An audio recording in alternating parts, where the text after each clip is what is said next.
Defending champion ivory কোস্টকে ৩-২ গোলে হারিয়ে Africa cup of নেশনের সেমিফাইনালে পৌঁছেছে মিশর। ম্যাচ শেষে জয়কে পারফেক্ট বলে উল্লেখ করেছেন লিভারপুলের তারকা মোহাম্মদ সালাহ। তিনি সতীর্থদেরও প্রশংসা করেছেন। শনিবারের ম্যাচে মিশরের তৃতীয় গোলটি করেছেন সালাহ।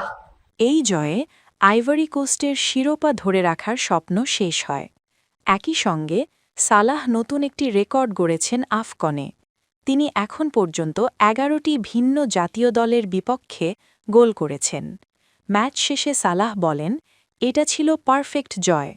আমরা আমাদের দেশের জন্য লড়ছি। প্রতিপক্ষ কঠিন, তবু আমরা আমাদের সেরাটা দেব। খেলোয়াড়দের কঠোর লড়াই দেখলে বোঝা যায় কেউ কিছু ধরে রাখছে না। এই গোলের মাধ্যমে আফকনে কোচ হাসান হাসানের ১১ গোলের সঙ্গে সমতায় পৌঁছেছেন সালাহ। মিশরের সর্বাধিক গোলদাতা হতে হলে তার প্রয়োজন আর একটি গোল। সফল হলে তিনি হাসান এল সাজলির পাশে বসবেন। মিশর আগামী বুধবার তানজিয়ারে সেমিফাইনালে সেনেগালের মুখোমুখি হবে। উল্লেখ্য, ২০২১ সালের আফকন ফাইনালে এই দুই দল মুখোমুখি হয়েছিল।